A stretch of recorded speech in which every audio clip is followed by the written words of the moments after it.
Good evening, everybody. It's exciting to see everybody here today. We are going to call the meeting to order at 6:05. And what we're going to do for the record is we're going to start with the roll call.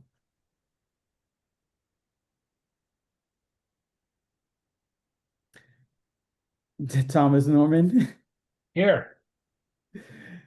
Kane Nicholas is here. Linda Alexander. Here. Brooke Smith with an E. I'm here with an E. Garrett Tayek. Tyke, like little tyke toys, but here. Thank you. And Mr. Sam Rampy. I'm here. Okay. And I'm promoting Rock to a panelist.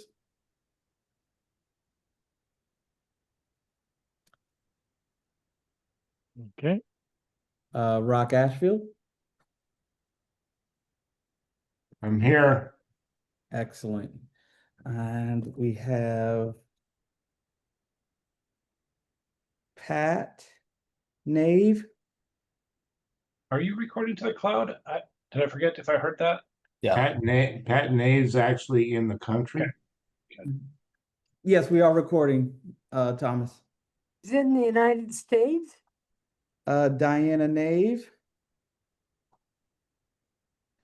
But I think they're excused, right? They told you they'd be out of the country. They are excused, and Jason is also excused as he's out of the country as well. Yeah. Oh, nice. I wish I was. And that is, I'll send in a draft. And so we do have a quorum. Thank you, everybody, for being here tonight. What I'm going to do is I'm going to pull up the agenda. And I know what this is going to look like. Please.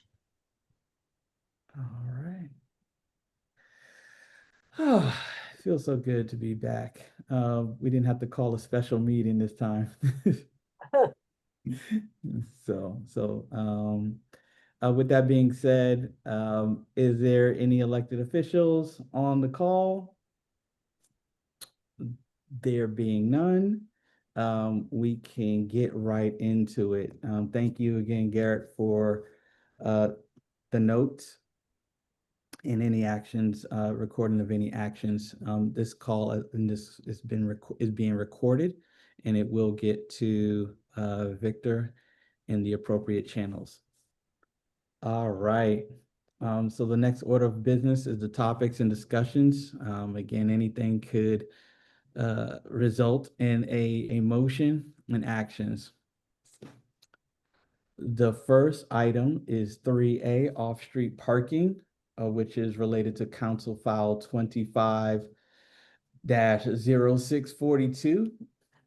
And we are open for discussion.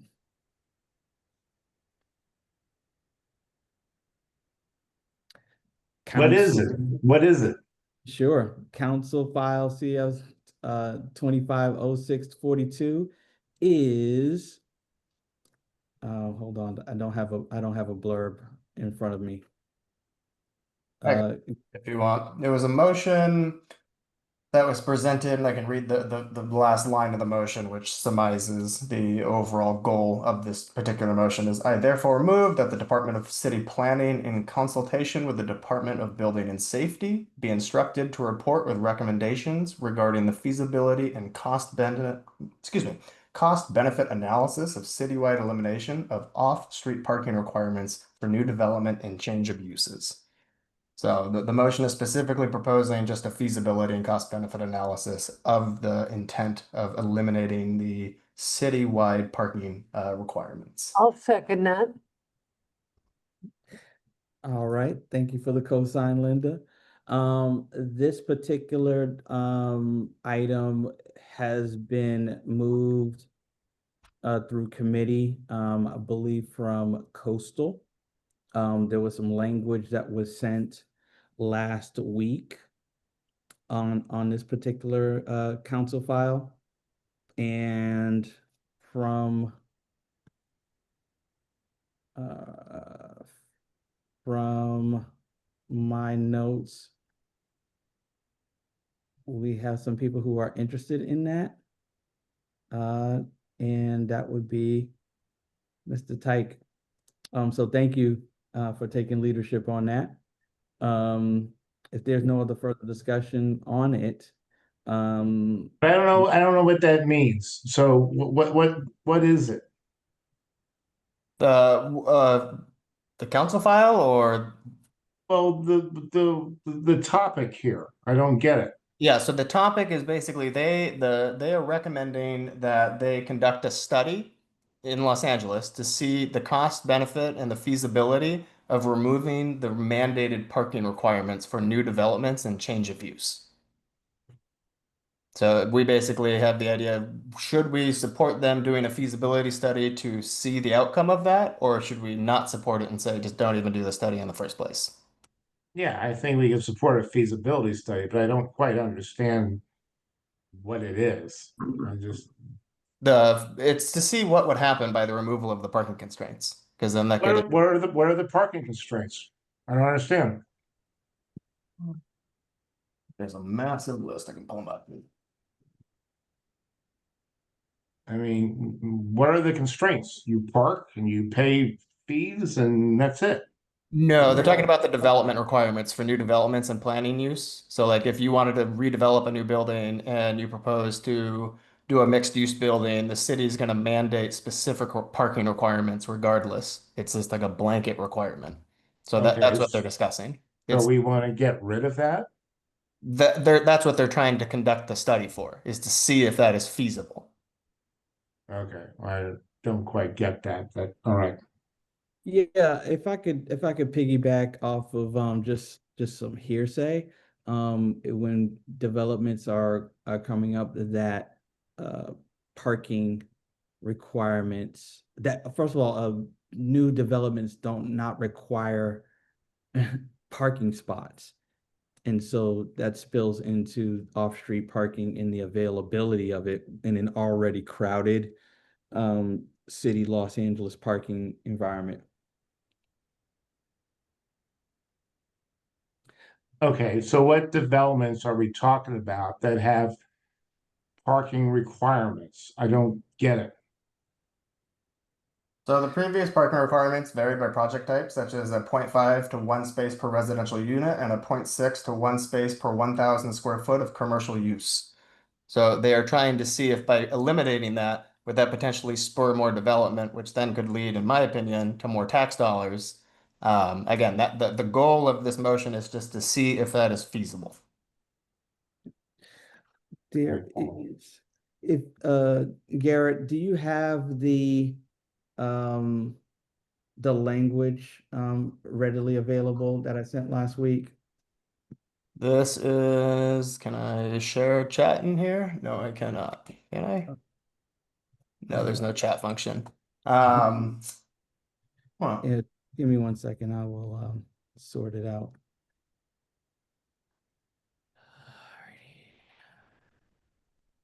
So 26:42.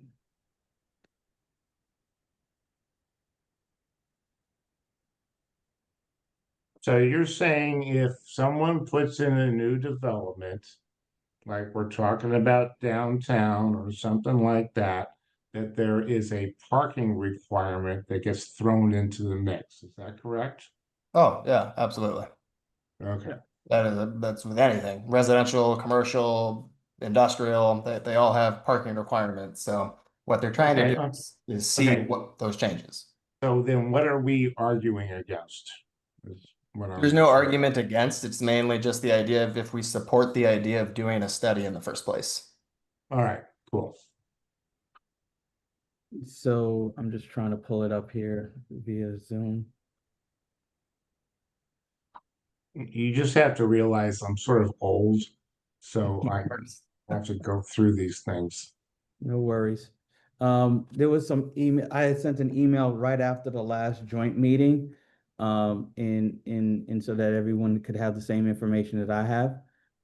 This is the language, if you can see my Microsoft Windows, this particular council coastal they are in opposition to it. Essentially, do we want to follow suit with them? No, because I read this, and to be frankly honest with you, some of their citations are grossly inaccurate. Okay. So that's my 2 cents. Because I reviewed all the citations, I read the entire, opposition file that they're submitting, and some of the citations I couldn't even find their reference points. It's like they were generalizing assumptions off the citation to then implement it into their argument. So my 2 cents. Okay. Well, it's a valid 2 cents. Considering if we don't have any other further comment, we will move on. We need a vote. Okay. Thank you, Linda. Vote. So just to clarify, what is this vote regarding? Is this vote regarding the support of sending a letter in opposition to the council file like Coastal did? Yeah, it's your motion and I seconded it to Okay. support. To support it. Okay, perfect. All in favor? I'm sorry, one more time is what's the yeah. vote on? Are we supporting? This has got, We're supporting the study. we're supporting the study, but the letter here says that the neighborhood council opposes the motion unless there's a study. So are we, That doesn't make sense to me in the first place because the whole purpose of the motion is to do a study, okay? if that makes sense. I'm just reading the language here. Yeah, and yeah, this no, is- again, that's why me personally, I cannot support this letter of opposition because I do not agree with the language and the citations. Okay. You sound very well versed, Garrett. I'm gonna go with you. So just to clarify, we are voting in support of the council file, and would we like to write a letter of support to this council file? Which says what? Like that's what we would have to draft, and I guess firstly we would have to like vote on if we were going to write the letter, and then we would have to write the letter, vote on the language, and then submit. Correct. Okay, so we're voting on whether we want to put together something to do something. Is that right? Exactly. I think that should be the simplest way for us to do this. We should vote whether we want to actually write a letter in support or opposition, and then we can take the time, once we've decided that vote, to come together as a committee, and then overall, how do we want to support or oppose that? No, I think it's I think we're out of order, if you will. Whereas language would need to be on the table or brought up. And so I think that this is a no motion situation. Because we don't have anything in front of us to vote on we don't have anything in front of us. I agree with the chair. I've heard people speak against and including a seconder of the motion. So maybe the person who made the motion wants to withdraw. And if the person second, yeah, we can get out of this because it sounded like it was just a motion to create a future motion. Yeah, so we can withdraw that. That's fine. Withdrawn. Thank you.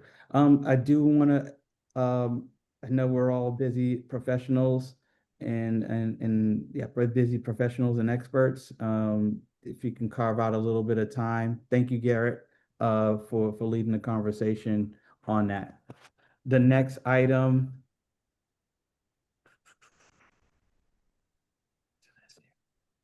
The next item is famously the Phillips 66 and slash 5 points project, or sorry, excuse me, specifically the NOP. This is not the time for a discussion and outreach update. Okay. Has everybody had an opportunity to read the NOP? There definitely should be questions at this particular point. There has been, obviously the NOP came out. There has been an extension that was led by our president in collaboration with other San Pedro neighborhood councils. Simply, there's just not enough time for something like this to work through a neighborhood council system. So we have until November 12th in order to submit our final, not to submit our comments towards the EIR. That being said, we are on schedule at this particular moment. I couldn't tell you exactly what day it is, but we have it's critical that we move some language so that way it's still on our meeting timeline so it can be approved at the general board stakeholder meeting. I have been in conversation with other neighborhood council neighbors, and there has been a leading comment letter that was sent or initiated out of Coastal. I did have an opportunity to send that to everyone. Did everybody receive that? Okay, I'm going to presume that. Yeah. Okay, perfect. It has some great points.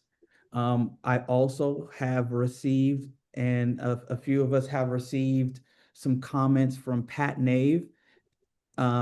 He has 4 comments, and I'd like to raise them in this particular meeting so that his comments are heard. Go for it. Yep, I got them all queued up, but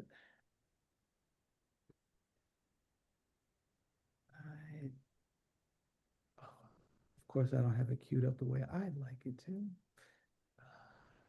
What's this?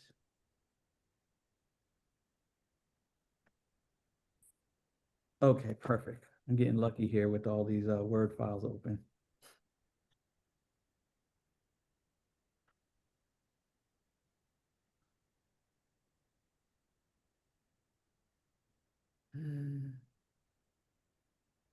Bear with me here. Phillips. There we go. Got it. All right. And so Pat's notes, Pat Nave's notes and comments towards it, and I'll just read it How out loud. how many pages, just for the record? You're looking at all 4 of his thoughts right now on this screen. So, in my best Pat Nave voice, he has 4 thoughts to be incorporated in our position paper on Phillips. If the group agrees, the proposed use of half of the refinery spaces to be used for container storage will result in a bright spot of high mass yard lighting on a hill that will be visible for miles around, especially on the west side of Palos Verdes Hill. It will have lots of truck noise as containers are delivered and removed from the site, which means greatly increased air pollution as well. The initial study must include examination of the traffic impacts on a wide variety of intersections and roadways, including Harbor Freeway. Number 2, study and build a roundabout at 5 points. This is Jason Herring's idea, and it will go a long way towards satisfying traffic issues at that intersection. This project probably should be proposed as a mitigation for whatever else is built. Third, the 2 parcels along Anaheim are ideal for mixed use. This alternative is supported by every local neighborhood council and chamber. Perhaps our position paper should call on our councilmen to propose a zone change for the 2 parcels so that Phillips will study it. And 4, clear the Rancho parcels recently acquired by Phillips and build mixed-use housing and retail on them. So I want to thank Pat for sending that in on his in between his trip at Brussels. Oh, sorry, no, Belgium, excuse me. And again, my geography, my world geography might be off, so I might be talking about the same place. That being said, these are his comments. I've actually had an opportunity to dig into this as well. And if does anybody else have any comments before I go into it? Garrett, you're recognized. Yeah, I think for me, the big push that they had for supplying warehouse jobs, is great. But when you look at the impact of them removing potentially higher paying jobs of refinery workers to supplement that with warehouse workers, the economic fallout that we'll see from that in small businesses is going to be much more drastic than I think that it's being presented as. So I think that needs to be carefully studied, and I think we should recommend including that in the study and looking at other possible ways of implementing employment there that would give an equivalent pay rate to that of the oil refinery. Economic impact. Yeah, economic impact of the change in wages and overall financial gain for the surrounding economies. Just because if Perfect. they provide for example, if they just provide a bunch of warehouse jobs that are paying $18 an hour, 36,000 a year, average median income here in Los Angeles is $90,000. So how much are they going to have in excess to go spend at West Harbor at, the First Thursdays?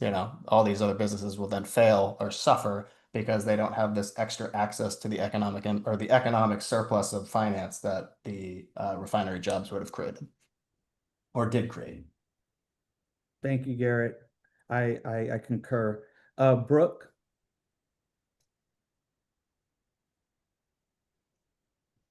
Well, thank you. I think that Pat's points in the first paragraph need to be expanded upon. Not only the traffic, well, the massive influx of trucks going in and out of that one access road, I think is just going to be potentially cause a huge problem.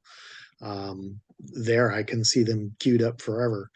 And so I would actually suggest that Pat's first paragraph be split into like 3 different subjects.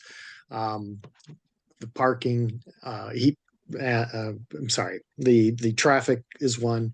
The truck traffic is one.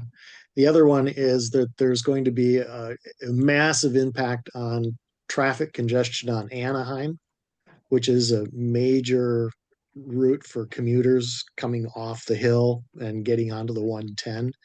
And the project's planned addition of traffic lights to slow that road is also problematic. And I think another thing that's not added here is that, and I don't quite know if this is the right place to raise this, but the vertical scale of the warehouses that are, according to the NOP document, were up to 115 feet tall. In addition, they're on top of a hill. So the visual aspect of that, in addition to the light pollution that Pat mentioned, I think that needs to be addressed or studied. This That's is being recorded. Those are great comments and great input feedback. We have a Sam. Yeah, I mean, I think those are all great. I know we prepared that letter previously where I think we talked about some of these subjects as well as others. Maybe for our position, I think that letter was pretty extensive and it was kind of long. Maybe there's an opportunity to condense that with some of those topics that we discussed in that previous letter, with some of these points that are being brought up for our position. Okay, so just so I'm understanding, again, this is another committee, another council's language from coastal. No, I'm saying we previously, our committee previously worked on a letter together.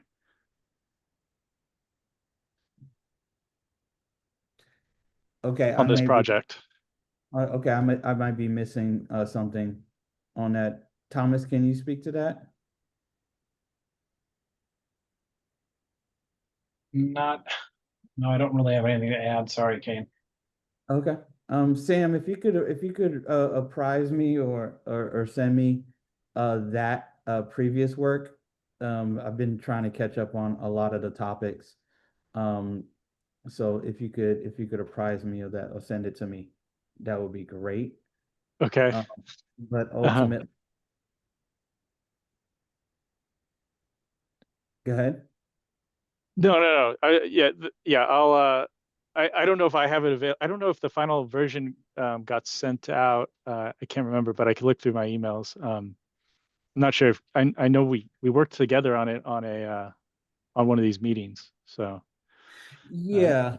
Yeah, Phillips 66 obviously has been on the topic for a while, and I think that might have been you know what, you might be right. And I think we took a gamble previously to the EIR, sorry, but previous to the NOP being released, and we weren't sure how much time. They said, oh, that's in the future. And we were like, yeah, it'll be here one day, and then all of a sudden the NOP came out. So I think there is something to what you're saying.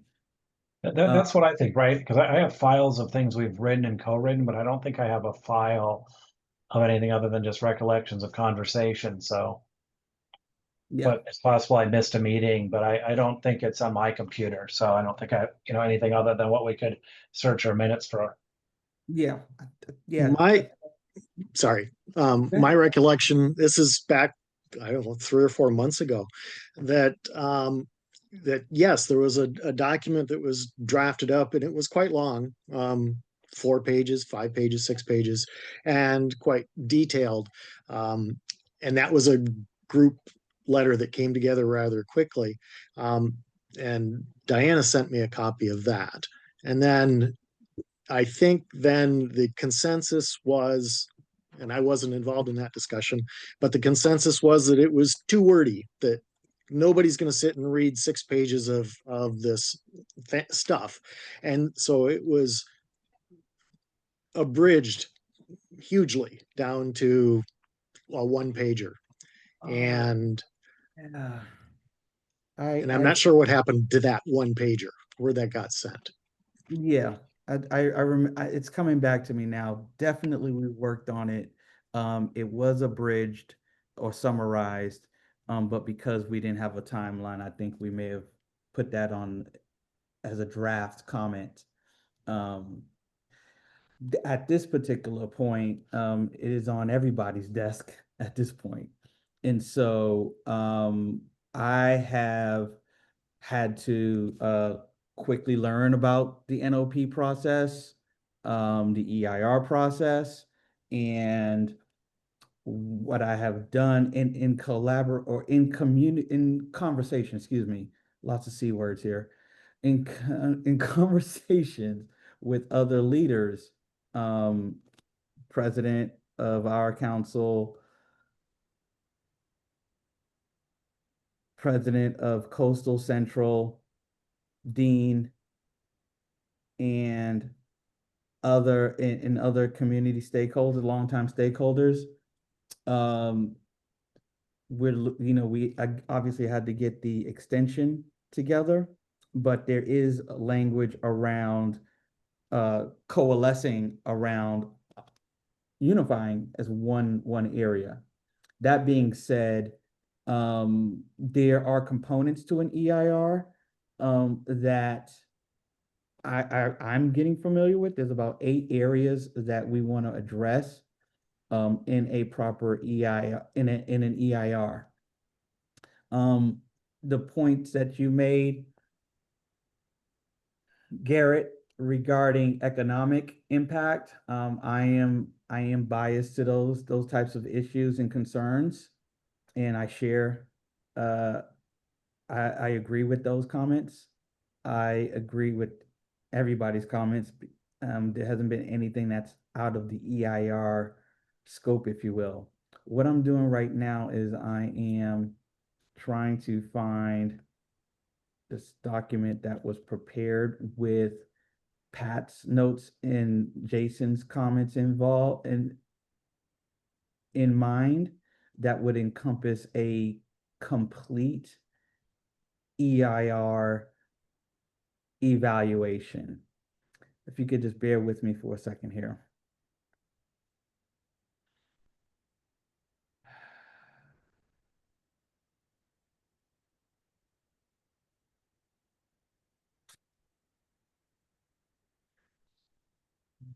Let me close Pat's document.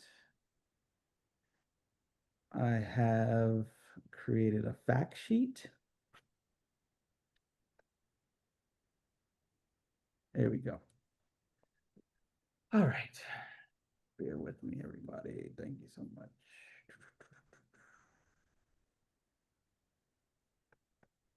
Okay. So in this draft, so we have some language to attach to. Oh, can everybody see? Yes. Okay. So I will send this to everybody. I wanted to do some additions, obviously. We wanted to have a concerted effort. This particular document does include the coastal or Dean's led letter, which the areas of traffic and safety, air quality and noise, lighting and visual impacts, land use and mixed use housing, cleanup and site remediation, jobs and workforce development, and regional coordination and equity. These are the areas of the EIR area or scope. And thus all of our comments should speak to an examination of these 8 areas. So I have included the bright spot effect language that Pat has inserted. There is I don't understand what that bright spot thing is about. I don't get that. Yeah, I think that might be I think it may be referring to the lights that are required, in a warehouse, and because of the elevations, I think that it would kind of stand out. On the other side of that conversation is how much dirt are they going to remove? It's obvious that the soil is tainted and needs remediation. And so that is the other side of the conversation. So, but ultimately, I believe the bright spot is the collection of warehouse structures on a hill. I do see hands. I'm going to address that now. But again, because Pat's not here to actually explain it, that's the best that I can do. I didn't have an opportunity to speak with him directly. All right, on the panel, I think I saw Garrett first. Yeah, so to me, I think if we're gonna, I love the formatting of this just because again, it's clean and simple, and that was something I know we were trying to go for versus the 6 pages of notes. I would just suggest if we do use captioned phrases or specifically held definitions for phrases that we include those definitions. That way, it's very easy for the person to just coherently read our message. Okay, so just so I'm understanding you, in layman's terms or community terms, what bright spot is? Yeah, just exactly. And is there any, definitions that we are holding to a specific definition that maybe is loosely interpreted elsewhere, we should specifically define that so that way our scope of what we are talking about is clearly understood. Yes, I had an amazing conversation with another community member this week on lighting as well, on this committee. I believe we have another person, and that is you, Brooke. Thank you. You're the person I was thinking of. Oh, well, my interpretation of Pat's comment about bright spot effect, I think he's referring to the external lighting in the truck yards. The high mast yard lighting, I think, is terminology that you would use for talking about the external lights on the truck parking lot. That this is going to be for 24-hour operation, it's going to be all lit up like daylight down there, and it's going to be like a small sun burning on that hill that will be clearly visible from all over the hill, the Palos Verdes hill. So I think bright spot is talking about external lighting, not necessarily the warehouse lighting, internal warehouse lighting. That's the way I interpreted Pat's comment. Thank you. That's a great point. I am not familiar from that vantage point. I'm next to the target. So, I'm sorry, I unshared it inadvertently. Does anybody feel, and again, I know you haven't read this document in entirety, but the area, does anybody feel as though something's not covered at this particular point? Are you suggesting you're going to send this out to everyone to review, and then you're asking for suggestions for additional bullet points on that?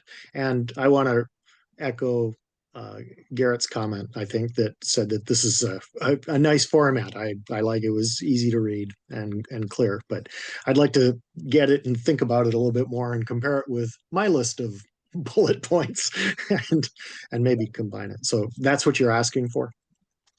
Yes, if you can, I'll definitely send it out. We do have our next board meeting next Tuesday. And so that way we stay on the normal timeline. We may not get we may not get November in the same manner. And so I'll send this draft out. I do see your hands. I'll send this draft out, but we will look to it'd be ideal to have exact language moving forward for a Tuesday. Actually, we would need this for Friday. We would need this for Friday so that it can get properly added to the agenda. Does that sound about right, Thomas? It would, and we don't want to rush this. I was going to suggest maybe you try to add all the committee members to a Google document so we can kind of see things. I wanted to double down on the simpler formats better. I've worked with Pat for a couple of years in the environmental committee on these NOPs and ERs, and they're very lengthy. They're very hard to go through. But we're dealing with 200, 300-pound page documents, so it's hard. I really respect his work and Jason and others that have that expertise, but to actually have impact, something short like this, and it's the same themes that I've seen, on those others. So I don't see anything too new, but that's why we have other people on the group. But the challenge I've had as a chair for many years, it's so hard to do these drafting sessions. And when we're relying, if the one document was like on Diana's computer, now we don't have access. But if instead we move to a shared Google Doc, we can be open and transparent.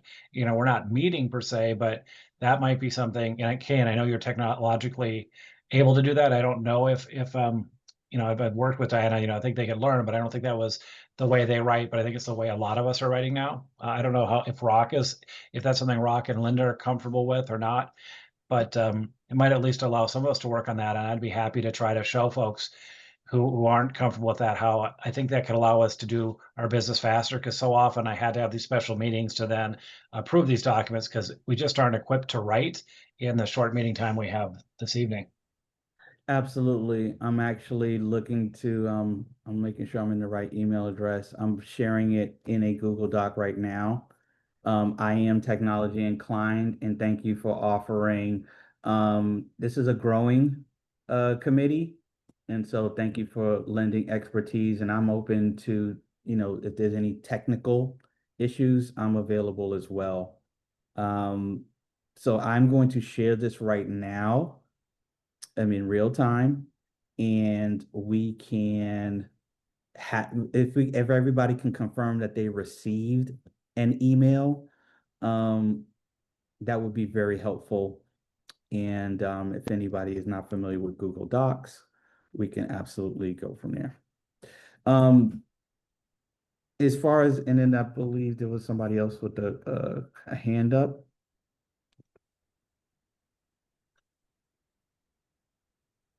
Okay, let me just, what should I call this? Kane, Yes, ma'am. I'm sorry. Um, uh, for what it's worth, I just looked up a bright spot in land use, and it doesn't connect with, it says, it talks about success. And in terms of environmental outperforming expectations, given specific conditions, soil type, weather, land use, kind of. So in this interpretation, I wouldn't question Pat Nave for a minute, but at least in this interpretation, it doesn't fit what we're trying to say. Yes. Yeah, absolutely. I can definitely follow back up with them, and he's going to be, they're working. Actually, they're not working. But they are obviously still attuned to what's going on, and he'll be able to, I will reach out to him to get any clarification first. I'm just, right now, let me add your emails to the document. I need about 10 seconds, everyone. If there's anybody, if there's anybody that has any technical issues, can you please text me, and we'll look to get you that resource so somebody can call and connect, so that way you can add your comments. Does that sound fair for everybody? Sure. I just wanted to make it known that Linda, you were screen sharing, just as an FYI to you in case you don't want to publicly share any information. I was trying to stop share. Okay. Yeah, I was trying to figure out where I could reply to Kane and got lost. No worries. Okay, having an issue here for some reason. It's not letting me share. Blue Jays are killing the Yankees, by the way, so that's the most important thing. So Oh, boo-hoo. I see what was going on here. I'm in the wrong email address. Okay, sorry everybody. I need another 30. If we could take a pause, or Could I ask a quick question, Kane? of course. So the idea is we're gonna all provide our edits or comments on this Google Doc, and then do we need a vote on a final version on our next meeting? That's the plan? Yes, it looks like we'll need to call a special meeting as soon as the last person makes their comments. Because so that way we can get clear language. get the guy in our head. My suggestion would be, just so we keep I think everybody likes this short and clear and concise format. If people add a bunch of comments in, maybe, I don't know if it's you, Kane, or if somebody else wants to do it, but somebody just kind of take ownership of maybe just making sure all the language is concise and clear for the final version. I appreciate that. I believe, and because it's a shorter document, I'm confident in that. I just want to make sure that our position versus our grammar is all on the same page. And so while I'm not successful in quickly creating the document the way that I want to, and let me get back so I can see people. I'm going to reshare this particular document. And what I'll do is I'll put in red what we have an issue with, and what we don't have an issue. We can kind of move forward. Again, this is super early. The goal is to make sure that we flag areas for the EIR so that when time goes on, we can't go back. So if we have a big general, look at this, look at this, look at this, look at this, you know, we did it all at the right time. So that's what this, But it should be short and concise, okay? yes, I mean, yes. a one pager. I mean, frankly, I mean, when we go on and long, things get really out of control. And it should be like, this is what we want to do, blank, blank, blank. Mhm. I've just had to go through this on a couple of other things, and people give me these long documents, and it's like, no. It's like, let's say what you want to say, be concise about it. And the details are all there left. So Absolutely. So, I have it shared here, and this is a draft. So again, and it actually is pretty good. It is concise. So thank you. So we're going to require that the city, or within the EIR, that there's a comprehensive traffic study along Gaffey, Gibson, Anaheim, and the 110 freeway. Is that satisfactory language? yeah, we can see that. It's fine. Yeah, I would just change the. Oh, never mind. Go ahead. No, please. You were saying? I misread it. So Okay. Okay. So we are in support of a modern roundabout at 5 points. And we support the construction of something to that degree, to ease congestion and improve safety. This obviously would be taken out. Okay. We would ask them to create a truck route management plan to prevent cut through traffic through neighborhoods. Satisfactory or not satisfactory? It's fine. We can see it. We can read it. Okay, I can't see you. And so if you're shaking your head or raising your hand, thumbs up, I please bear with me here. Well, no, it's good. They're just small bullet points, and that's a good stuff. Okay. We are strongly in favor of a study of diesel emissions, idling and nighttime truck operations from proposed fulfillment centers. Green.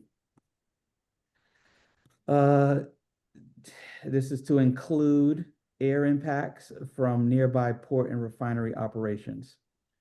We require that a clean truck infrastructure is looked to be installed. Sound okay? Not here. I have a short question on the include cumulative air impacts from the, what exactly does that mean? That they're not just cumulative being there is issues now when they're removing the soil. There's going to be some environmental issues. Whatever's being unearthed, that's going to blow into certain neighborhoods. So certain smells and things of that nature. So not just the I would say we can revise it so it's a little bit more clear, but it's the air now, it's the air in the midterm, and it's also the air in the future when everything's said and done. So it's air quality impacts, and it's not just port and refinery operations, but also the construction of the on the Phillips 66 site. That's great. yeah, so we can just redline that and then adjust. And construction period. I would also say to include a study of the cumulative air impact of the port and refinery operations and construction period. or you could even do an analysis. Thank you. Okay, so is this green or light Just green? just needs an of after the impacts. Include a study of the cumulative air impacts of the port and refinery operations and construction period. And you could probably remove the and after port. Mhm. And I really would like to say air quality impacts, not just the air banging on people. Good call. I'm sorry, I'm an aerodynamicist, Yeah, so good call. No, thank you. Specificity is important. Thank you. This is really important, everybody. So please, every word actually does matter right now. So are we green now? Yes, I would say so. And we're requiring a clean truck infrastructure. So only electric trucks are allowed now, construction period, and in the future? Or do we want to have a study done? I would suggest a study just because I don't know where we're gonna like that would then we would have to hope that the it's the what is it, the Clearwater project just amplifies so much power for those trucks to use. Like the amount of power that is required to charge those trucks is just astronomical. Okay. For all phases? Study. I would just word it as require a study of the implementation / use of clean truck infrastructure.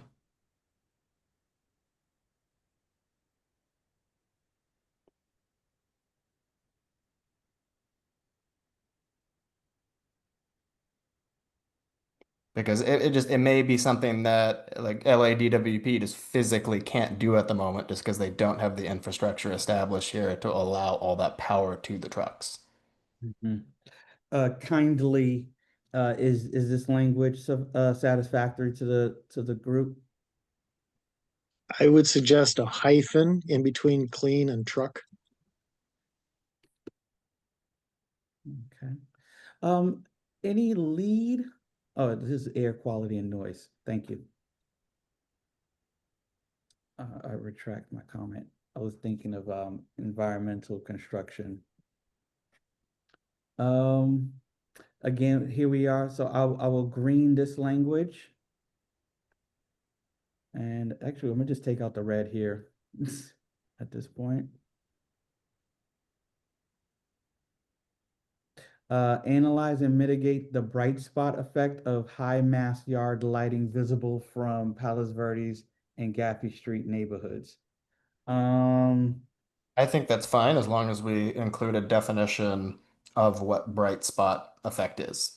So we would have to just get that from Pat and then agree or just like agree on his definition of that. To me, it sounds fine. I just the definition is just required. So then that way, as we all didn't go through and try and figure out what that definition is.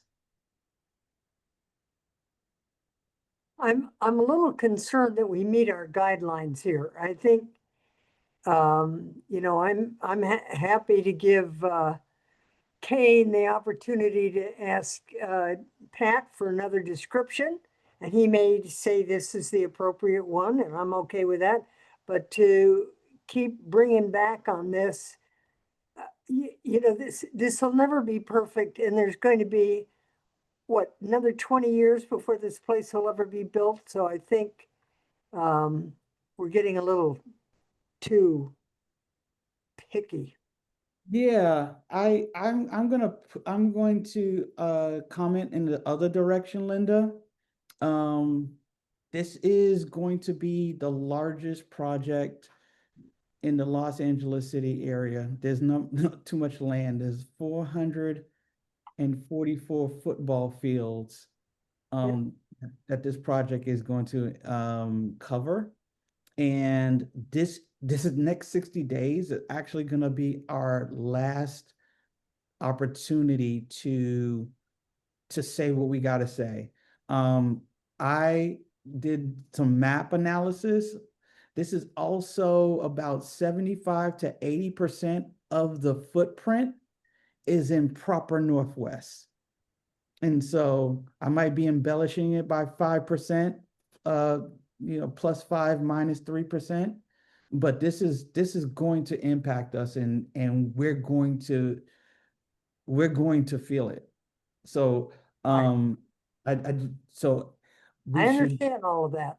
yeah, we should not, there won't be a later. There won't be a later.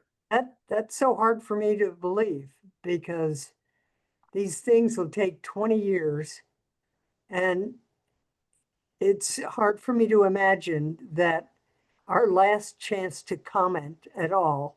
I absolutely agree with the importance. That's not an issue. But to say that we're not going to have another chance to dot I's and cross T's seems um, unrealistic to me. But Yes. go ahead, Yeah. go ahead. I'll Yeah, I show agree. up. I agree I'll with show up you. at the meeting. So Yeah. if I could just, If I could just reply to that, there absolutely will be opportunities to make comments. The point is that if we don't have it in these 8 areas, like for example, Pat commented on more traffic safety, and I added air quality, Pat and others, and Pat as well as Dean, lighting and visual impacts, elevations, and then I've gotten some comments, as I've also been talking to neighbors too. There is the remediation that hasn't come up yet from our committee yet, but here it is. And so this is the full scope of the EIR. That being said, we're going to be covered. We're going to be able to legally bring something back up in the future. Okay, gotcha. All right. So I'm going to read the pending Pat Nave definition on Bright Spot. And I think we can continue. But I do appreciate the trust and the guidance, Linda. Model nighttime glare and noise for residents and park users. I think that's obviously related to lighting. So that's a study essentially. Oh, we might need model means to present a some type of illustration.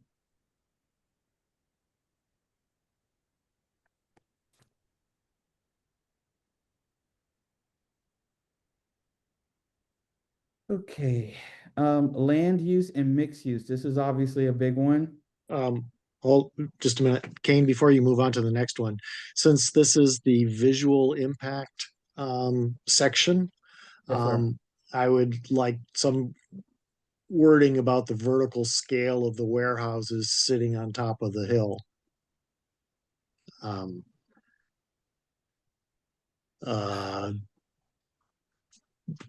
not quite sure how to say that. Yeah, I think what I've noticed in the illustrations and when I hesitate, I'm trying to recall the person's name, if it even matters. But there has been comments on elevation, and the topography has not been illustrated. It has only been in 2D, or we don't know we know the area, but we do not know the heights or volume, if that's the right word. So that being said, you drive a good point. We talked about lighting at night. There's driving by this thing. The walls have been an issue, or I shouldn't say an issue, has been a point of commentary. The walls that would actually along Gaffey. Are they going to have artwork? Is it going to be just vanilla walls? Those types of things have come up. How tall will the walls be? How deep are we going to dig? Is this going to be a flat surface? I see some names, hands, if I can recall. Um, Sam, if you can go first, so please excuse me if I missed Yeah, it. on these heights, it's actually in the NOP on page 2. They're proposing for the community center, the retail center, buildings up to 65 feet tall, and for the industrial, buildings up to 115 feet tall. From my question is from what elevation? Yeah, yeah. Obviously, it'll depend on the elevation, but those are the buildings that they're Yes. proposing. Yeah, that's unclear. That's unclear. Exactly. The topo that they're not talking about the topography of the site. It's briefly alluded in their presentation that, oh, the retail area is down below, and so it will be separated visually from the warehouse area, but the warehouses are sitting on top of a hill of some unspecified height, and they can be up to 110 115 feet tall, which is not represented in any of the renderings that they've been showing. And so the visual impact of this wall of warehouse walls on top of a hill behind the shopping center, and also then lining uh, about a mile of Gaffey, North Gaffey, is that needs to be put in, and I guess that is environmental impact, and so this is an issue for the EIR. So a way that we could potentially word that is to utilize thoughtful massing, which basically creates setbacks that allows the visual plane of people commuting on the street or locally to not actually perceive the height that they will see. And I can send examples of that. I have no way to like share a link in chat, but that could be a method that we could ask for, or to study, like to request the study of thoughtful massing to ensure that the scale of the buildings does not disturb the natural ambiance of the area. I would suggest that we should not be suggesting an analysis method, just that an analysis be done. If I'm understanding what. Yeah, no, I just that's not a method of analysis. That'd be a method of the implementation. Not of the analysis of the building or the building of the warehouse. Okay, that again, I'm not familiar with this whole process, but we shouldn't be in this document. We should not be telling them how to design the site. I mean, we kind of are by telling them land use and mixed use and the lighting. No, we're not telling them to use downward facing lights. We're telling them to analyze the impact of the lighting on something.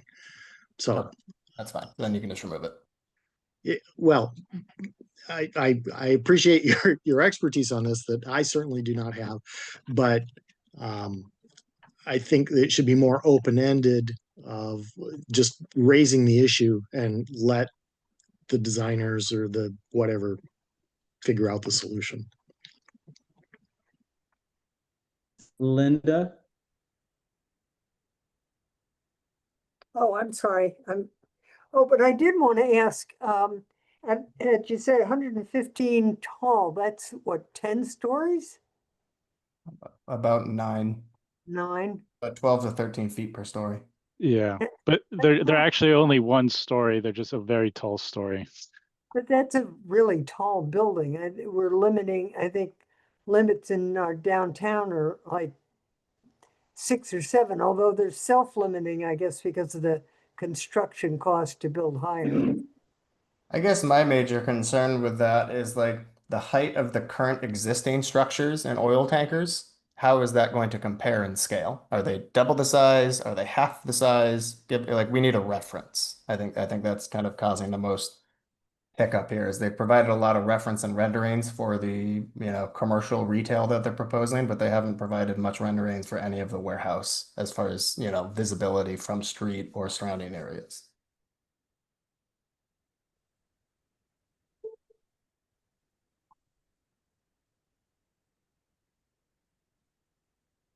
what have we, so we're asking them to analyze and mitigate a particular bright spot.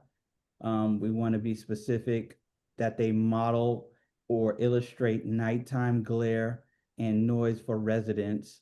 Now are we also going to add something very similar to the visuals? What is the daytime look or impact?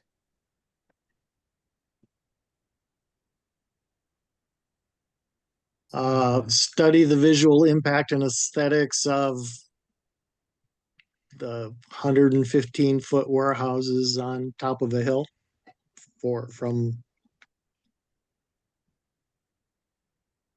It does say that they would be permitted up to 115 feet. I don't know if they would actually build it to 115 feet.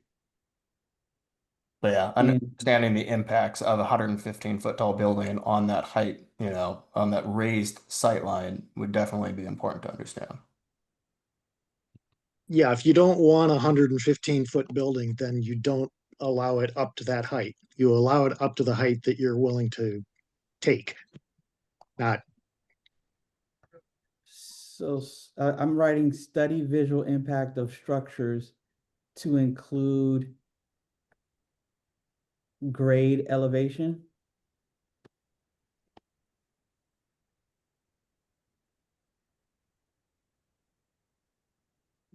Should or should we just take, I'll take it to the, Sam? I have just a more general question on this. This is the first time of going through this process with the an NOP comments. Maybe if one of the other people on the committee or like Thomas that's gone through this process before. But my understanding with the EIR is the EIR doesn't require the developer necessarily to build in a certain manner, but to analyze their projects for negative impacts, and then once those negative impacts are identified, to mitigate those negative impacts. So my understanding for just as in, and I'm just asking for confirmation if I understand this correctly. This letter would be for them to analyze what the negative impacts or what the impacts of the project are, and possibly suggest mitigation measures. Do I understand that correctly? That's exactly right, Sam, right? They could look at this feedback and they could cease doing something, or they could mitigate it. And in the 3 or 4 that I've worked on, what normally happens is they seem to never be read, and there's not, there's sometimes not even acknowledgement, which is why I really like that we want to make it shorter, because it's easier for us to go to Councilmember McCosk or other council members, the mayor, people who could actually say, hey, look at the community's clearly spoken, lighting's an issue, noise is an issue, right? Deal with that.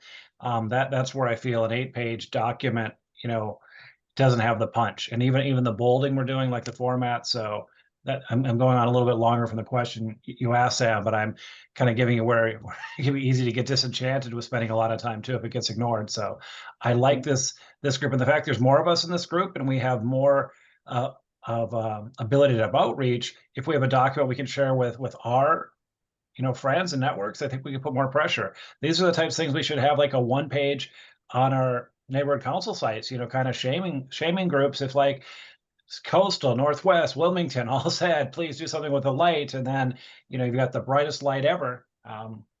Maybe that'll work. Okay, thank you. Thank you. That was a great question. Thomas, I have a question. I thought that this letter is that we're actually accountable or we're sending it to the city. And that the city is to have the developer, address these particular issues. We're not a sponsor or owner of the project. And so the city's Correct. acting on. Some we send to the city, depends on the jurisdiction. When I was on the environmental, most of them were with the port. So this one's different, right? Because this isn't port property. So most of the ones I did were still the city, but the port operates a little bit differently.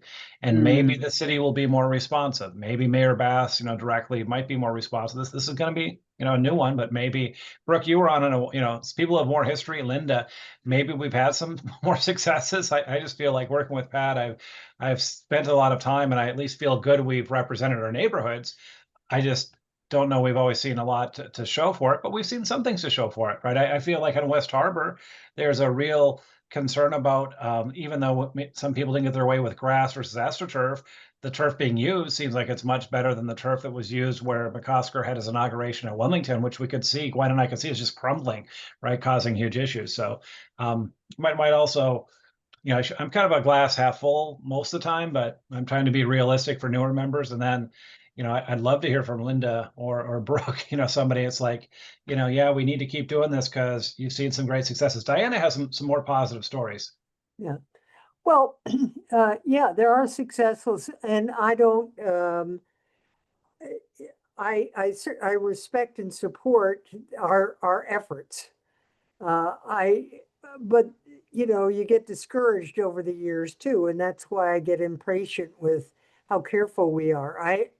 But that's, you know, don't pay any attention to me.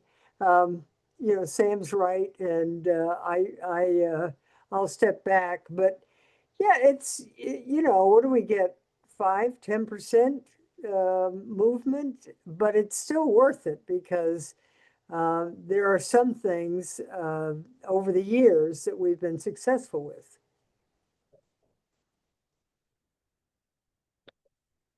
All right. So study that we're asking that there's a study of visual impact of structures to include grade, elevation, or topography.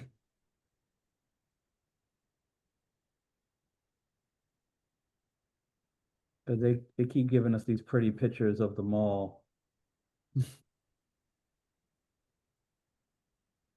All right.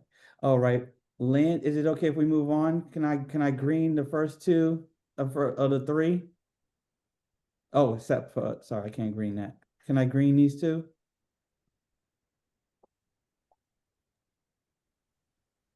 Yes.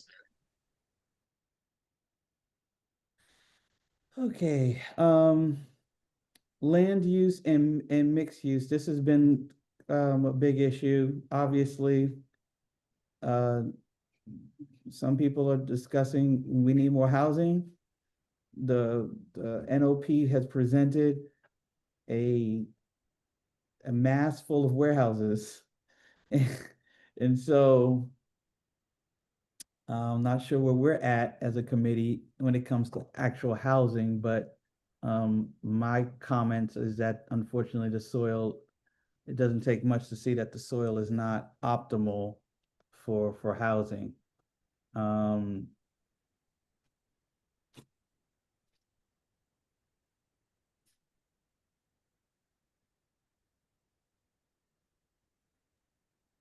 If comment. well, just on your soil comment, that they can't remediate. It's too expensive to do remediation to allow mixed use housing, but they can do a child's playground on that same land. So Good point. Something that has come up regarding the mixed use, that it hasn't been really defined by the project developers.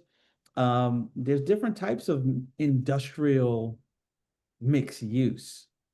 Amazon,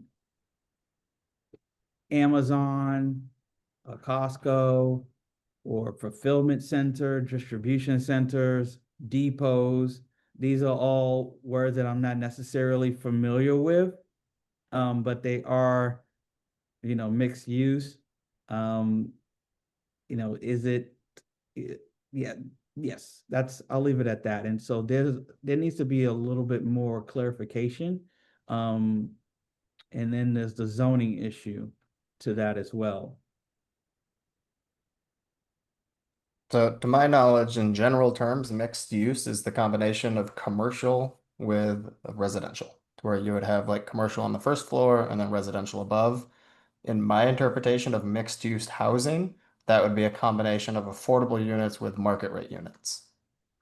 Arguing Right. to involve affordable units may be difficult because that may create greater financial constraints and limit the amount of capital that they are able to source for that project.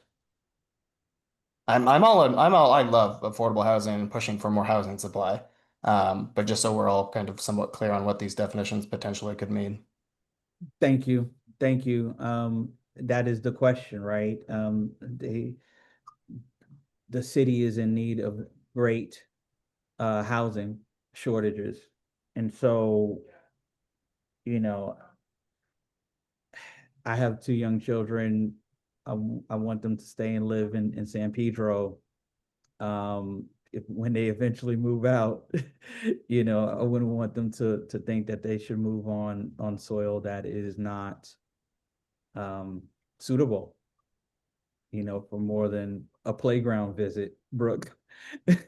And so let's just leave it at that right now. There could be other councils that might have more language and clarity to it. Um, this is something that's moving forward. I'm sorry. Garrett, you brought up that mixed use has multiple definitions. So would it be better in that first bullet point to strike out mixed use and write combined housing and retail development? Is that you gave a nice definition of what mixed use Yeah. was. I think we could just almost maybe just nix the whole mixed use portion of it and just saying, because we're kind of stating what we are defining as mixed use by housing and retail, as far as like what this specific document is holding mixed use to. So I don't think we need it. I think it's kind of a like a double down.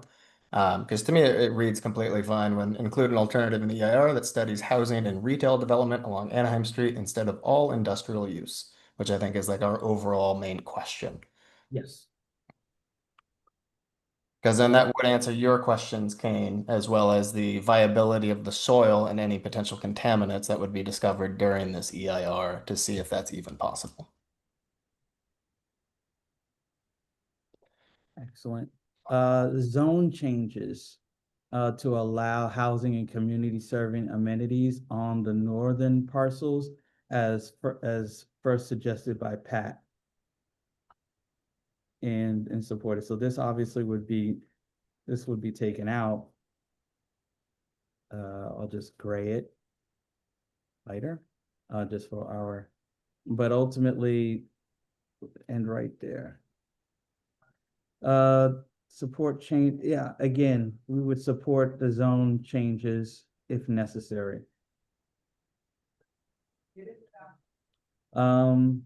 Encourage light industrial and clean tech uses. I'm pro small business, and having spoken to a few neighbors on Gaffey, business owners, they're excited about new workers for foot traffic. I alerted them of the fact that this is going to be a long time before people are working at length. Obviously, the construction people will be working, but light industrial is, in my opinion, small business friendly. I would argue just for the language to write in lieu of, including an alternative EIR for the above mentioned reasons, we would encourage the utilization of light industrial and clean tech uses instead of massive warehouse storage. So encourage utilization of light industrial and clean tech uses. Right, just because we're kind of stating this so we're in this 3 bullet point sentence, we're going from arguing that we want a study specifically for housing and retail, and then also encourage the utilization of light industrial and clean tech uses instead of massive warehouse storage. So is that, I guess, pertaining to the remainder of the documented warehouse area that is not along Anaheim Street? The whole bottom of the most southern part, again, at 70 to 72% of the footprint is mostly warehouses, and they give us 2 options. A lot of warehouses and Yeah, it's the indoor outdoor. warehouses with the median. And again, I'm not, I don't want to sound biased, but it's not really a choice. And so maybe they could diversify the warehouse, footprint. Yeah.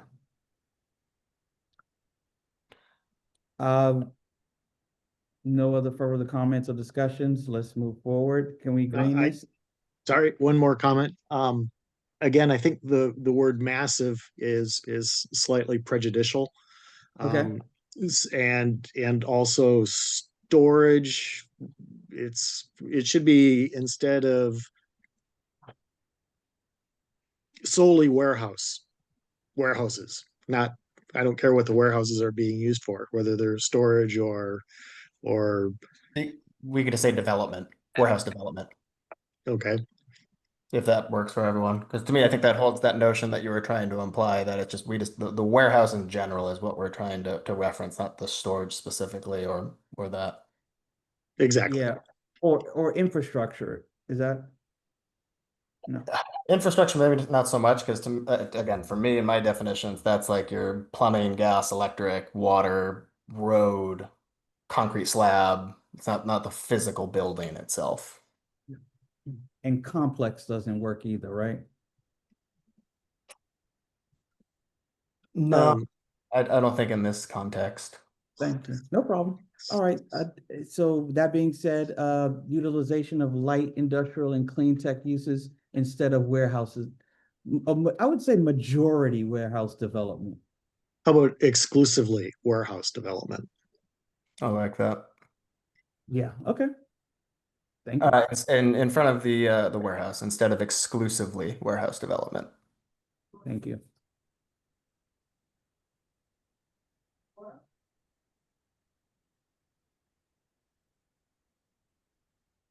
All right. Green.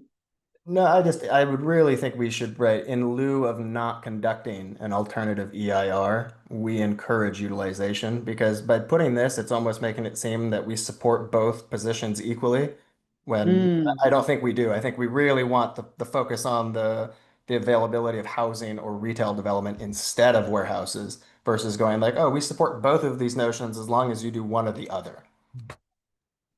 So the first bullet point should begin at studies, housing, and retail development.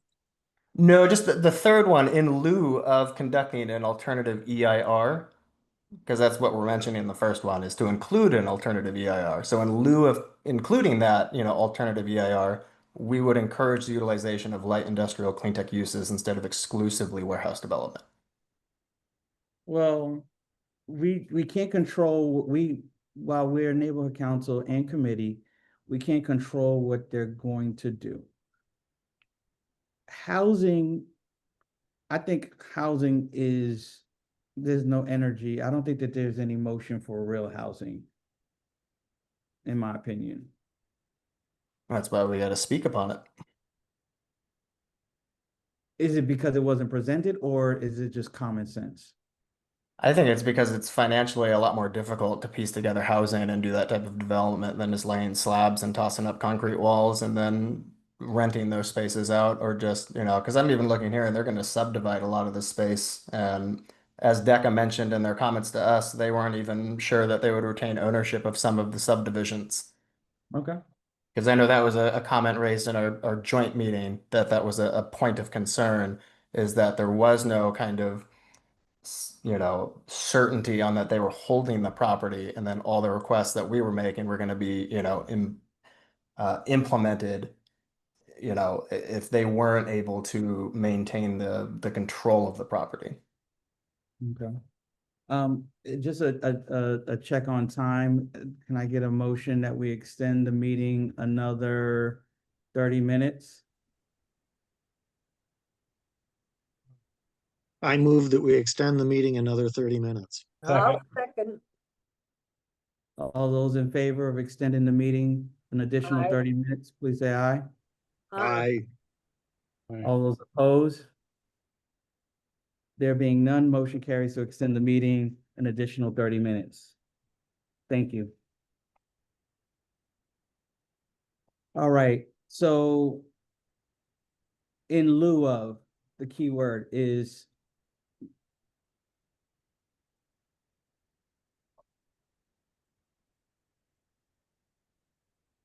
Okay, I think I think in my mind, I want to move it here. Yeah, that's why I was saying to write, in lieu of, including an alternative in the EIR that study, like basically just refreshing that whole entire thing just by copy and pasting that there. It makes sense. Okay. Yep, so do one of the others, what we're asking them to do. Do some housing studies with retail development. I disagree. I think we should be asking for both of these things. That in the north part of the property, there's housing and retail development. In the south part, it's warehouses and including light industrial and clean tech. Okay, yeah, I agree with that. As long as we create that separation of like, terminology from northern and southern. And that's why I was kind of referencing like, are we in discussion of just that strip along Anaheim Street that was mentioned in this document, or are we talking about the whole entire parcel that they are developing? I think we're in a good place at this moment. I'm gonna green everything in this section. Just look for some nodding heads. Yes. Okay. Garrett, in my view, understanding of this, that this is our opportunity to talk about the entire development. And personally, I'm I'm skeptical of their emphasis on the northern development. So we spend a lot of time talking about walking paths and parkways and playgrounds and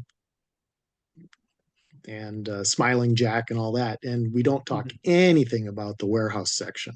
And so, Yeah, no, I'm in agreement with you on that. There's definitely been a lack of discussion on that, and it's been a hyper focus on just the parks, the recreation centers, and then the retail that they're offering.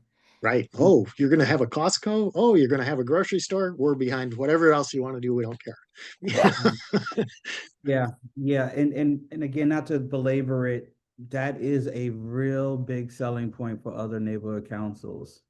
So that also have a say in it. So Yeah, I mean, in order for them to attract a Costco, they're going to need to make sure that the economic footprint allows for that through traffic to gain market share. But, again, that would be better if they had more housing because then that allows more people to be there. But that's just me. right, yeah. Um, as far as the land use and mixed use housing, or should I take out housing here as well? Yeah, I would say so. Okay, thank you. Moving on to cleanup and site remediation. Uh, this is require public transparency on cleanup sequencing for the former refinery and Rancho LPG parcels. Um, as far as I know, the RPG parcel sale has not happened yet. Um, and I feel like it's a chicken and egg situation that, if the neighborhood council's role, we do what we need to do versus if it's gonna be problematic, we'll dangle this piece of parcel and its usage. That's how I feel. Um, so as far as but the actual soil, there's no doubt that the soil is stained. Um, site remediation. Um, there are questions around where's the soil gonna go? Um, how will it be treated? How much dirt they're going to dig up, right? That's there's obviously air, as they're transporting uh hazardous soil. Um, there has been, and again, I might be parroting other people's comments, but um there has been accidents. And so if there's toxic soil, spilled on Gappy, Anaheim, or the 110, this could be problematic. And so safety, where's safety? Um, I would say I think we should add some type of safety plan. I know OSHA and CEQA, I know CEQA has been reduced to a certain degree. I'm not a CEQA expert. But safety is an issue. Hazardous waste. Yeah, I think the wording on that is great because I think that statement encompasses a lot of what you were discussing as far as requiring that public transparency on like their cleanup sequencing, and you could say plan of remediation if you wanted to, but that might be implied by the cleanup sequencing.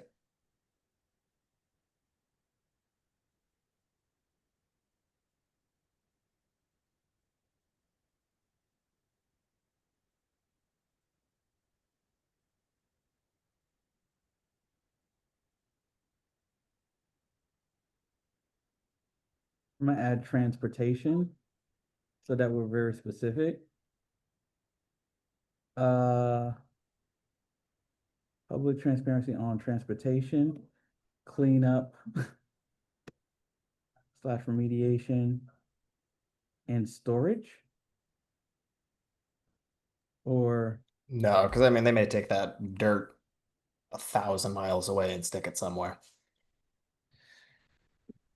Do you want to say hazardous material transportation or contaminated material transportation is, we're not talking about the red line. We're talking about specific transportation.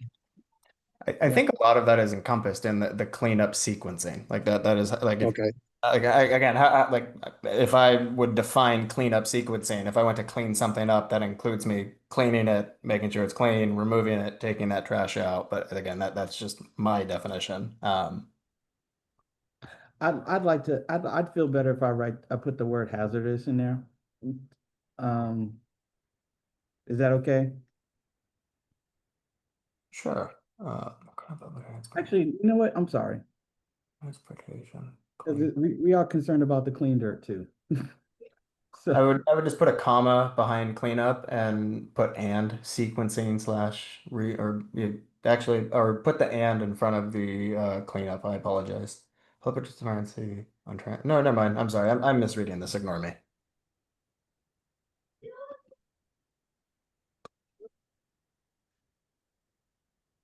is that it? Is that better? We're kind of putting Require public transparency. I think on transportation might be off. In all phases of the project or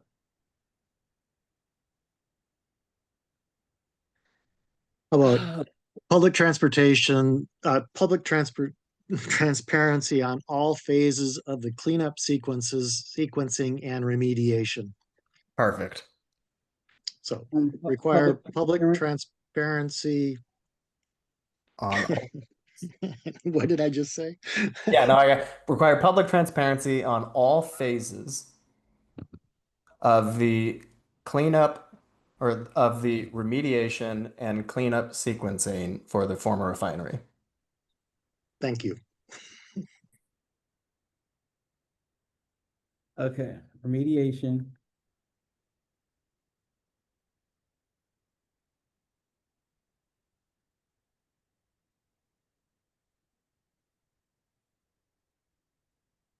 I would put the and in front of cleanup sequencing. Okay.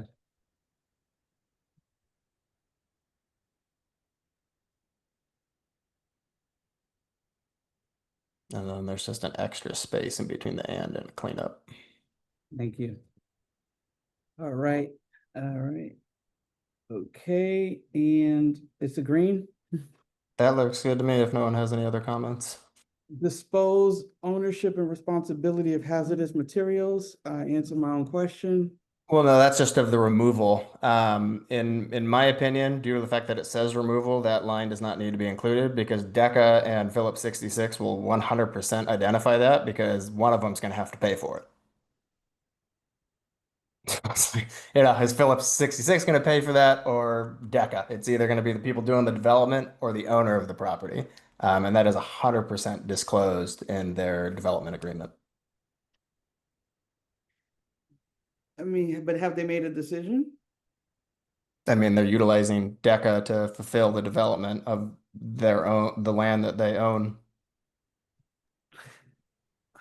Do we care who pays for it? Just as long as someone does it? Do we care? Uh, we wouldn't have a lot of authority. I mean, but to like this is strict like this to me, this specific sentence just applies to knowing who's responsible for the removal, and that is 100% either going to be DECA or Phillips. There's only two options. Okay, so let's take it out.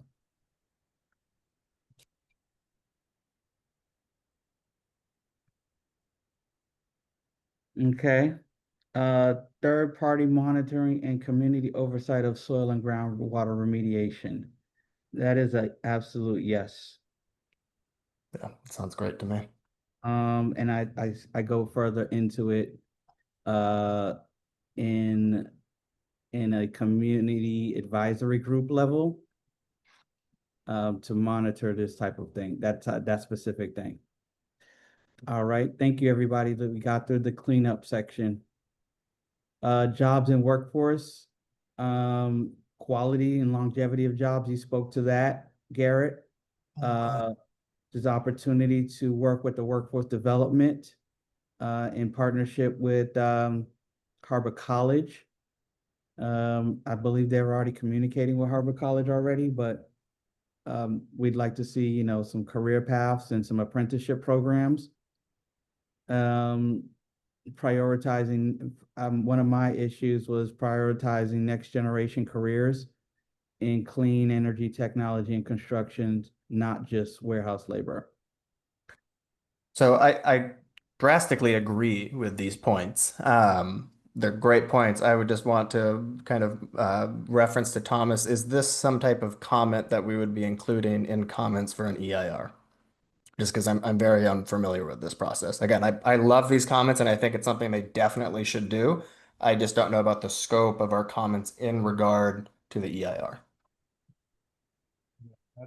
It's a fair point. I mean, I think we feel strongly it's one of the few opportunities we get to have our voice. Yeah, I think we want to be judicious, right? If we stray from that, and if I totally understand if you don't want to include it to be more focused. So we've got a tighter, shorter document than normal, so it probably would be noticeable, but it could just be ignored for being outside the scope. But again, the whole thing's in the scope could be ignored as well. So I mean, it's really.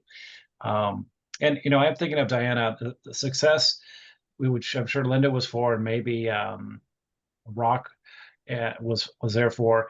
There were a lot of changes made to the development on Western. I'm forgetting what the name of it is, with all the apartments. They really went down from like 500 units to a couple hundred. So, The one across from Green Hills. Yeah, across from Green Hills. Why can't I remember the name of that? It was all I drive by it all the time and I can't remember it either. But anyway, so Ponte Vista, Ponte Vista, right? So that was a huge success. It was 2,100 that they spent years trying to get 2,100 units passed. And now it's about 700. Right. Mm-hmm. So yeah, that was a big success. Oh, and on what they tried to do versus But they tried, yeah, the original group came in and he spent all kinds of money and wined and dined and put on shows, and he went crazy trying to get it passed, and spent years and a lot of money, and wanted 2,200 units. Mm-hmm.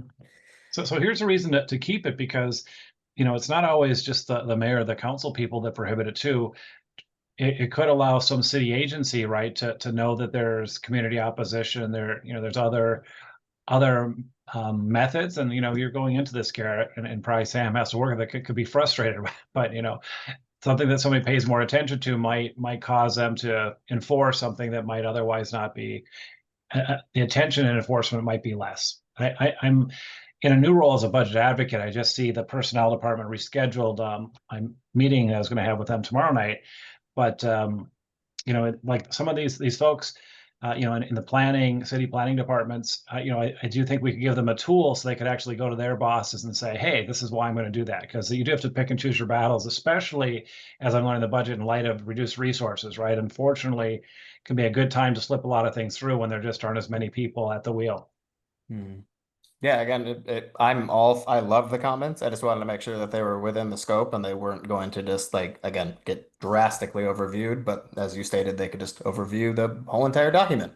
So, Yeah, it's worth a shot. It's a big project. And there's also while it more speaks to next generation, there are people that are displaced in this particular effort as well. And so, those are households and hold on one second. Ladies, thank you. And so so yeah, that's also to take in concern as well. That people are losing their jobs, that some people will have to move if they don't get an awesome package. Reskilling, and again, speaking to reskilling, that's definitely an environment adjacent issue, in my opinion. So yeah, and in my opinion, the 3 bullet points on their language look fine. I think they're good to greenlight. If anyone else has any comments, I'd love to hear them. okay, there being none, taking that as an acceptance. Thank you. Regional coordination and equity. This is more of the soft, I wouldn't say softer, but the community building. It's around a community benefits agreement between, whoever the owner may be. After a while, the developers could sell the project. And calling for an advisory group. There's already a soft advisory group now, but this would be something that would need to be official. And obviously, again, from the bottom to the top, that we're in support of the harbor, Wilmington, and other neighborhood councils in the area. And so we're all trying to work together and stay on the same page. I think that this, from how I've come into this committee, Northwest has led in these types of topics. And I think that, us talking about these types of things will help us. So that's all I got. If there's any objection to this mode of operandi, Sam? I just have sorry, I have a suggestion for the first section. So I don't know if you want to wrap up this last one first. But No, before we end on this. Yeah, I was just going to suggest putting a line there about studying connectivity to existing and proposed future public transportation, bicycle infrastructure, and pedestrian. Yeah, I think it would be more applicable to the first section in this document about the transportation. But it's just something that I don't think we have anything. Yeah, Like currently. traffic and safety. Please, if you could kindly restate it or give me something to Yeah, sure. How about analyze site connectivity to current and proposed public transportation, bicycle infrastructure, and I don't know, pedestrian site access. okay. And excuse my fast type here, everybody. Site connectivity, not activity.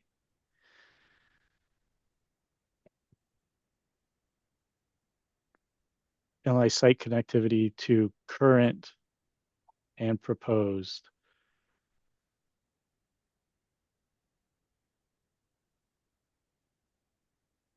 public transportation, bicycle infrastructure, and pedestrian access. i.e. If that sounds good to everybody. I don't want to. bicycle Oh, sorry. Bicycle. What else? Yeah. Yeah. And pedestrian Okay, thank you. access. Current and proposed. And then also I wanted to let everybody in the committee know, in full transparency, it seems like I was an employee of the architecture firm that was, it seems like it's hired for the designing the retail portion of this project. I was I I stopped working for them in 2023, so I have no connection to them and don't know anything more about this project than what the committee knows. But just wanted to be transparent about that. Appreciate the disclosure. Thank you, Sam. We just now have to throw away this whole work session. Sam by making this comment, reminded me that someone, and I don't remember who, was talking about retaining the railroad right of way along Gaffey for tying into light rail and connecting to the harbor and all of that. Does anyone else remember that? And is Yeah, that that was definitely Jason. I think he's very familiar with that. I don't remember the details of it though. So I do agree with that concept, but be wary that if we push for light rail and SB 79 gets pushed through, that'll just open up a giant can of worms for that development down there. So you mean that they're going to have 6-story apartment buildings in addition to 115-foot warehouses? Potentially. I would have to see Sorry. the scope of it, but yeah, that could be an implication from that implementation of light rail.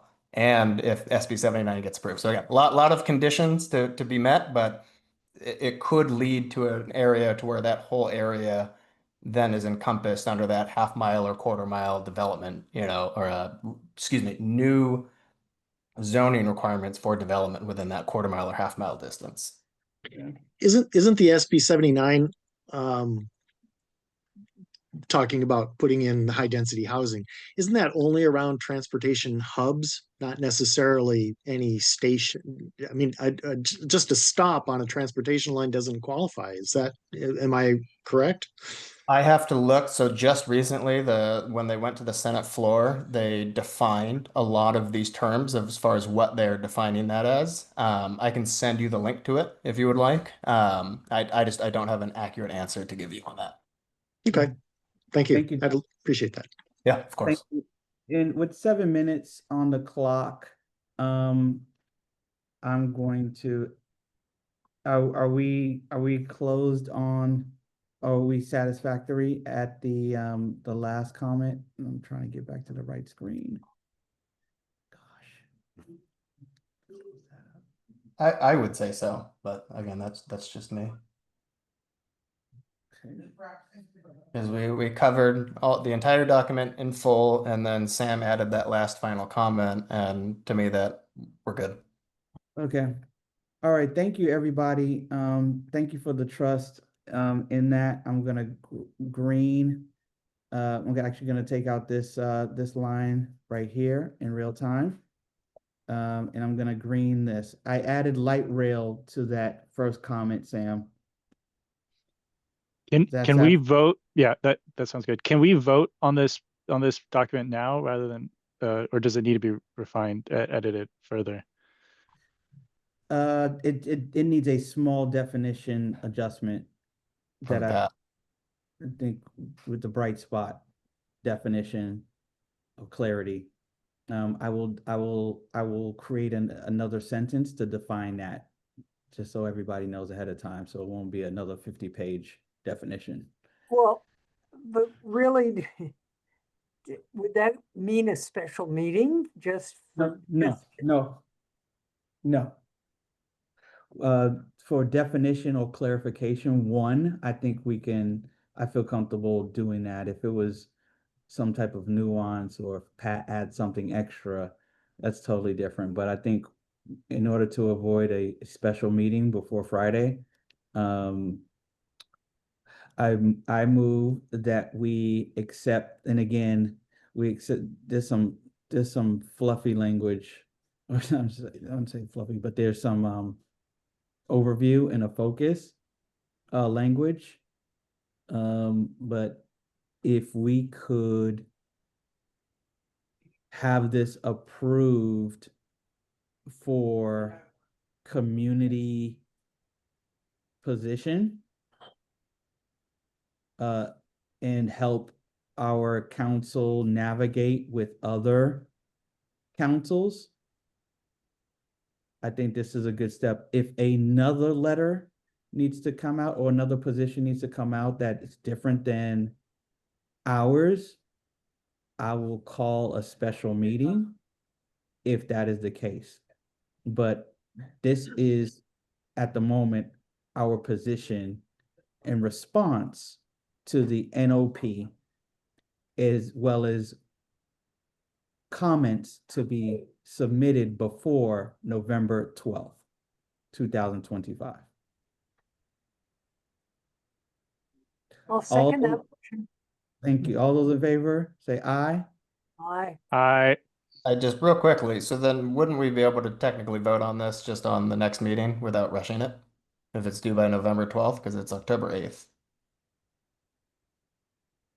Everything, it has to come out of committee. Okay. Garrett, you're saying wait to vote on this rather than what we have right now, right? No, Well, I was just curious if that aligned, and if it doesn't, no worries, and we can just push it through. I'd No, rather just get this done right now. I mean, Cool, works for me. and that's what's happening. It was the second was on the floor. There was some brief discussion. All those in favor of saying aye? Aye. Hold on, I Kane, you first. Who second? Oh, thank you. It was Linda Linda. Alexander. Thank you. Any abstention? All those, any opposed? Any abstentions? All right, the motion carries as this document with the clarification of Pat Nave's bright spot clarification. We move from a committee that this is our position in response to the Phillips 66 notice of preparation. Thank you, everybody.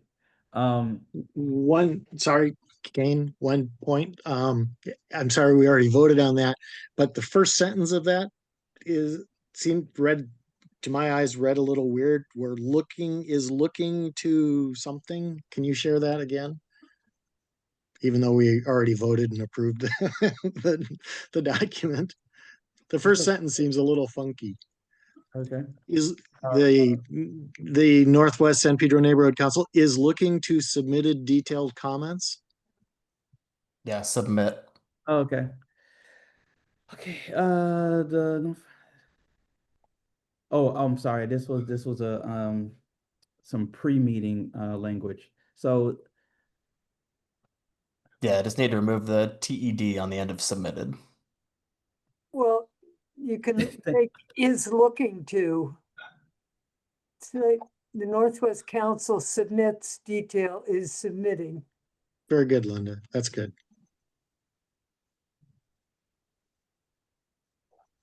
is this suffice?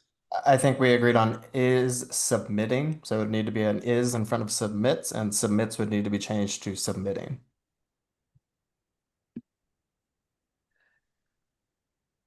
Okay, this was a grammatical change. I'm going to move forward in the interest of time. Yeah, I think most committees are allowed to be grammatically and typographically correct if it's not a substantive change. Thank you. All right, I'm going to save this. Good And eyes, by the way, I'm bro. I'm also going to share it with the committee as a PDF. I also, and again, this has been a big discussion. We're at 59 again. I did have the opportunity to create a fact sheet, if you'll allow me, at this hour. All right, fact sheet. And this is a document that we can use for outreach for the community. It is all factual, but what I will do is share it and hopefully get an approval. This is a community fact sheet that we can share with our neighbors. It's informing them on what's happening, what is a notice of preparation, what is an environmental impact report, why this matters to Northwest San Pedro, and how people can get involved, and how you can get involved, and then specifically, if people want to make their own comments as neighbors and stakeholders, they can write directly to Kathleen King at the city. Why you should get involved now. So as I'm rereading it, it's a one-sheeter. I wanted to make sure that it was full, but ultimately it is an informational sheet. It does not speak to our position, but an informational item, and that we are collaborating with other neighboring communities. I would suggest that we just, because when you were scrolling through, I saw things like massive warehouse, and I know we took that out of the last one, just because that language could be viewed as having a potential position. Thank you. All right. Control F massive.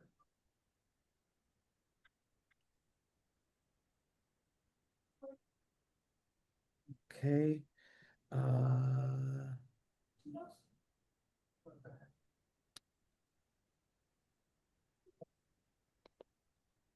So we are presenting this on behalf of the Northwest San Pedro Planning and Land Use Committee. Is that what brought up here? Or just because to me, it's like for us to approve this, I actually would want to go through and just read it all. But that's just going to take a massive amount of time, like how we did with the previous document. Yeah, and again, I am asking for grace on this one. Thank you for that correction. This is more informational as we are to do outreach, so that way our neighbors are informed, versus, and I'm sure other people are asking their neighbors what's going on, but this is a major project, and the top line of this is, are we getting a Costco? And so I think that there's a lot of work for us, and an opportunity for us to engage the community on this. So this is a piece that I created. That being said, I could share it, or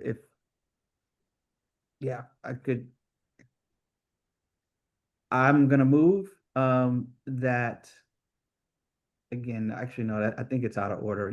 You haven't officially received a copy. So, let me go back to informational, and I'll share it with the team as an internal document. Love that, because I love the idea of providing, a nice factual sheet for everyone. But I think if we can do that and then maybe plan it with like a first Thursdays to do handouts, or find a way to get them into hands of people, that'll just again emphasize the ability of us to actually like connect with people versus just having it posted on the website, if that makes sense. Just come up with a little bit more detailed plan of how to get really good efficiency out of that. Thank you. If we get an emergency meeting, I'll put that back on the agenda for official. Moving on, there is also, again, briefly, I know we're 8:03. There's the Clearwater project incident. Sorry, excuse me. There is the Los Angeles Charter Reform Commission update. I believe we're still on Western Avenue traffic control discussion. I'm sorry, I apologize. Thank you. Item worries. 3C, traffic control. This is a discussion that I came up with another neighbor of ours. It's an issue that we wanted to address and figure out. There's myself and Brooke Smith, who are interested in this particular project. If anybody's interested, we have more research to follow. I know, Linda. yeah, I live on the south side of Weymouth. And I noticed today they have been having cones set up at that intersection, which is a few blocks before where they were going to be engaged. And interesting, they've had those cones up all week, but they were gone today. I didn't have a chance to go farther south to see if the cones were down farther south. I know Tim McCosker has posted some stuff just on his social medias concerning that. If you want, I could email some of that to you if you're interested, because I think there Yeah. were specified dates that covered that, as well as kind of the plan for shutting that down and just the scope of the construction. Yeah, I did see that, and then it went out of my head immediately. Brooke, is that the same area? Well, I think what they're talking about, or what Linda is raised, is they were drilling holes to look at the Clearwater cave-in area. All right. Oh, And I was not talking about that. So good clarification, Brooke. Oh, you're oh, not talking about that. Oh, No, I was not talking about that. I thought you were mentioning about the right off of like before 9th, right where First Street is on Western, where all that construction's going on. no, there Oh. was no, I'm not talking about any construction there. Talking about that they had, for reasons that were not visible, they had cones marking off one lane going south. And I know that the Clearwater thing had talked about reducing to one lanes going south. yes. And starting, I think, like last Monday. And as I said, I didn't get a chance to go farther down today, but there was no cones and no restriction on that lane today. Okay. Okay. I actually forgot something related to the Phillips 66 project. Exact language. Once that document, and again, help me here, bear with me. The document that post Pat's clarification, we're gonna submit that to be accepted to the board. Yes. Okay. It might have been, and again, I'm running off of my brain here. All right, thank you, everybody. So it sounds like we were talking about 3 different traffic situations on Western. Next meeting, I'll make sure I have a map handy, so that way, and then Brooke, maybe I'll be a little bit more descriptive on the agenda item. So, Okay. And you're talking about the one that's right next to Green Hills going all the way down, correct? If I'm recalling correctly? Or no? Brooke, No, I'm remembering Kane and I had a conversation last week, and I brought up that I had read a document on some of the PLUC reference pages about that the traffic lights along Western were under control of 2 different agencies, and so hence they weren't controlled with compatible systems, and so there's no synchronization and all of that, and that the document that I was reading said this should be improved. One of the 2 agencies should take over the whole thing, and that would increase throughput by 30% or something. And I couldn't find any follow-up to that. So I mentioned that to Kane as we were talking about traffic, and so I guess I don't know how to dig into that any deeper. How to find out, did anything happen from that study paper result? yeah, it was 24 pages, Brooke. And with the Phillips 66 issue, I wanted to make sure we had this language. So, I just wanted to make sure that we raised it. And there might be people that are more knowledgeable, on the committee. You mentioned that it included another jurisdiction as well, and different letterhead, specifically, Rancho Palos Verdes, if I was correct. And so, Yep.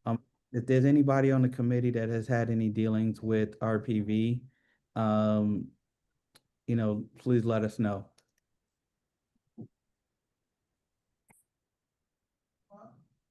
Sounds like a no. All right. Okay. All right.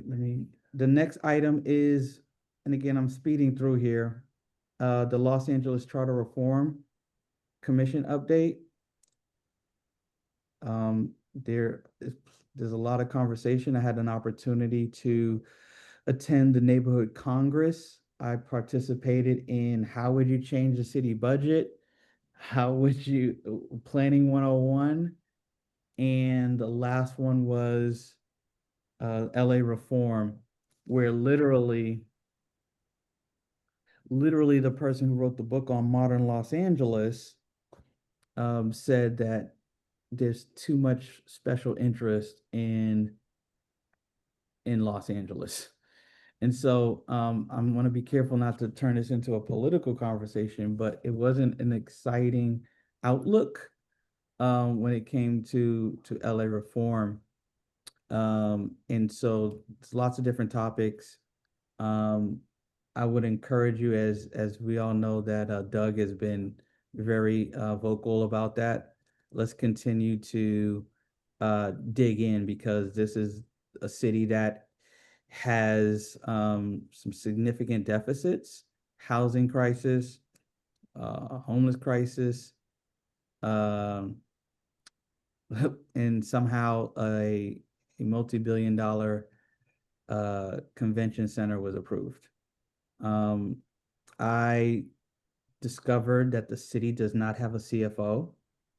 I discovered that the city does not have a COO. I discovered that the city does not have a city manager, if you will. So somebody that would hold department heads accountable, non-port, non-DWP, etc. Those special agencies, anything in between that seems to be uncultured, if you will. There's a lack of accountability. Linda. Oh, I'm sorry, I didn't lower my hand. Sorry. No worries. Just real quickly, you mentioned budget, and then there were two other topics that you mentioned as well, just as far as like the summary that you were providing for us. Planning 101. How would you change the city budget, or what changes? That was led by a budget advocate leader, veteran in our own Adrian Fernandez. He supported, so it was great to see him there. San Pedro represented very well. Also, Tim McCosker was the only councilman that showed up. He showed up to the LA Reform panel, which was the last panel. But there's a lot of serious issues. As a new neighborhood council person, I was excited to be there and see all the neighbors that are interested in the city and its development.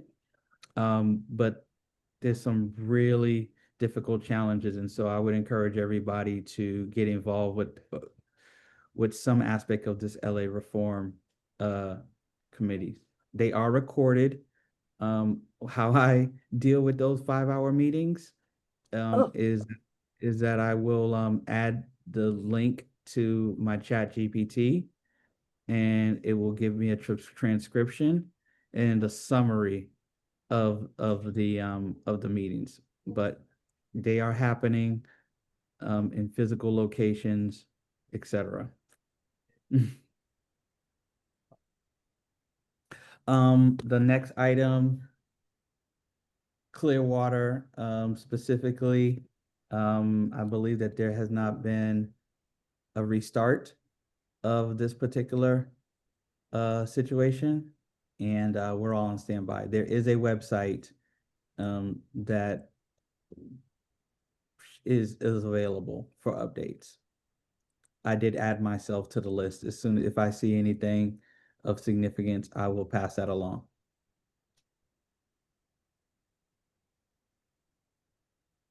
All right, that being said, just for the agenda, is there any other items of interest that we want to raise? Thank you, Brooke.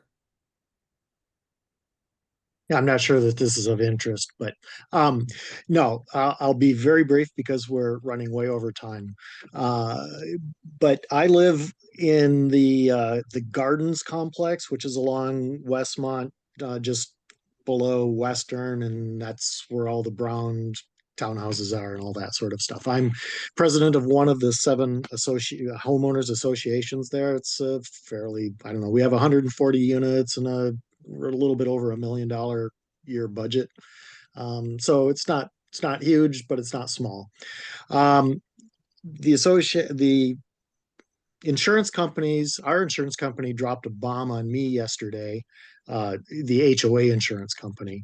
And this has been, some of the other associations in the Gardens development and also all around are getting the same notice. But basically, the insurance company is asking for our has issued safety recommendations. And I'm putting recommendations in quotes because they're really just put a gun to our head. The one that's particularly interesting to me, well, they're all interesting to me, but the one that's particularly galling to me is the requirements on cutting back trees. Now, of course, my neighborhood where I live is very famous for having lots of trees, and that urban forest development is one of the attractions of living here. The requirements, yes, and that's why it's called the Gardens. I haven't put together all my notes on all of this, but the requirements that the insurance companies are imposing on us are draconian. They far exceed the current California requirements for fire hazards in the very highest, severity areas.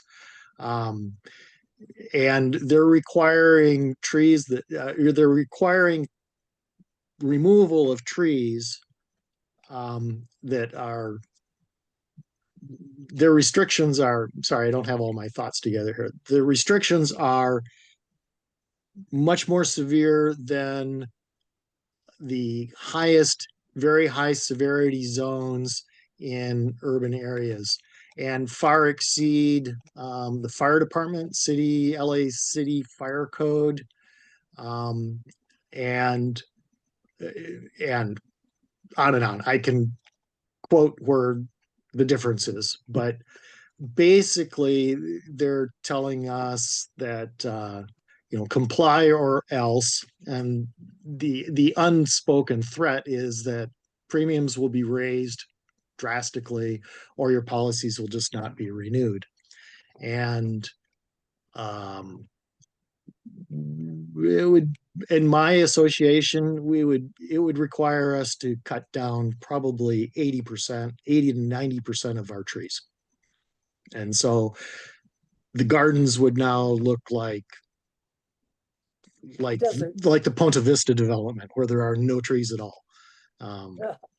And so this is still an ongoing situation where we can they've invited us to submit our compliance plan and all of that, but it's an uphill battle.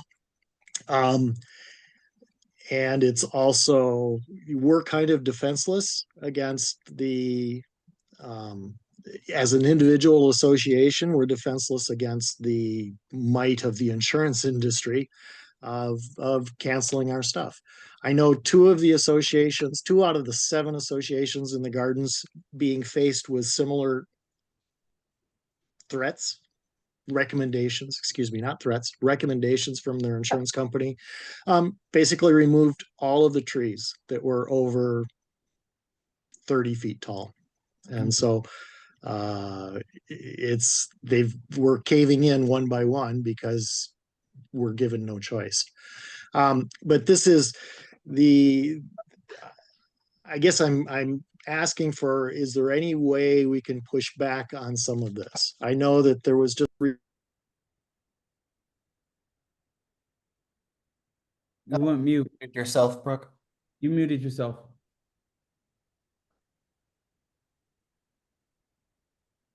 Okay, sorry.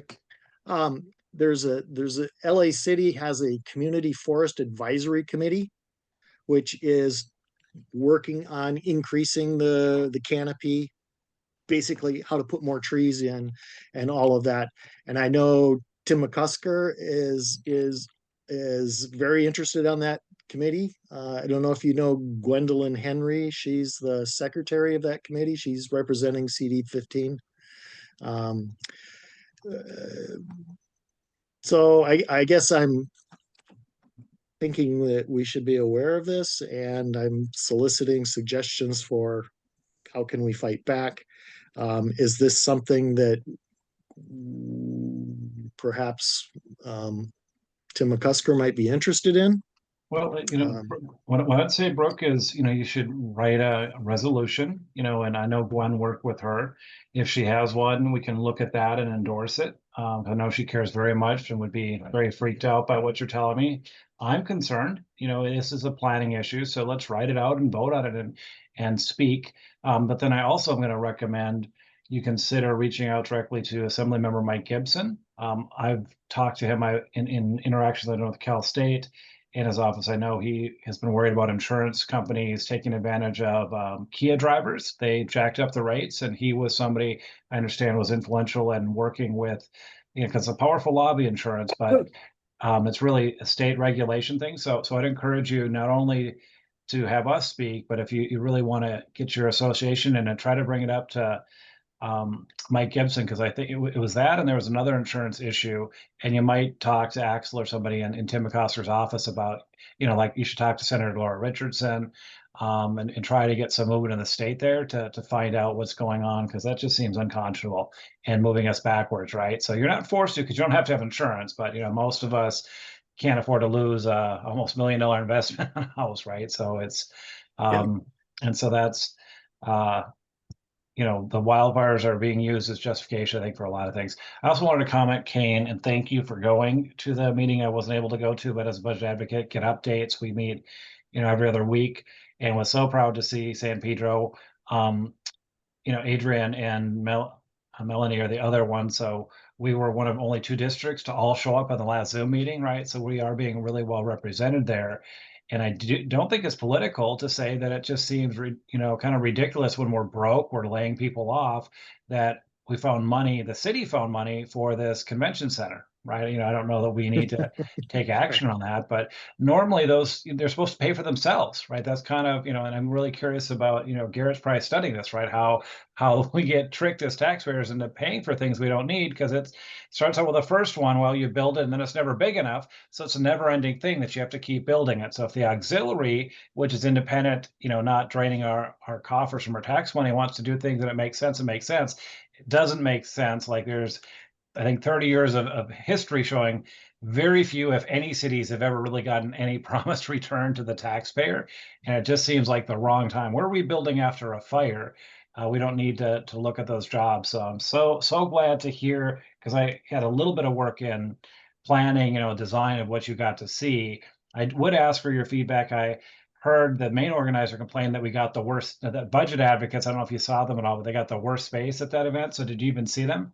I know you like some of the programming, but just kind of curious if you thought that aspect, because Adrian got some good press. I've seen him in some of the photos. Yeah, position wise, there was a lot going on. City Hall is a lots of hallways and alleyways, if you will. So it's not a convention center. But no, I think every spot was bad, to be honest. There's no good spots. But in terms of you didn't know who was there. So I think maybe if they had it in the bulletin, again, I think that would have been ideal. But yeah, again, and another thing is that this was volunteer based. Yeah. So I'll leave it at that. Sam? Yeah, I was just gonna say, Brooke, I don't know if this helps at all with your negotiations with the insurance and the responsibilities committee, but I think Western is the border of everything in that area. West of Western is in the highest fire severity zone, but east of Western is not in a fire severity zone. I'm not sure if you're aware of that or if it even impacts, this issue with the insurance company, but No, I hadn't reviewed the maps to see where it is. That's good information. Yeah. So, I mean, it's kind of surprising because, Western seems very urban, but technically Cal Fire, the Palos Verdes Peninsula and west of Western is in the highest fire severity zone for the state. So Okay, something to be aware of. great, thank you. We're looking at 8:25 and we're beyond at this time. I'm going to move that we adjourn the meeting. Thank you, everybody. We got some really good stuff done. Phillips 66 is a really important project. And I'm excited to work with you all. So be on the lookout for some documents from me. If you have any questions, I'm text friendly and I am, we can have a chat. But have a good night, everybody. Do I need to move? Have it Just seconded? motion to adjourn. It's not debatable, so you can stop the recording. And congratulations, our fearless leader. Done a great job. I know it's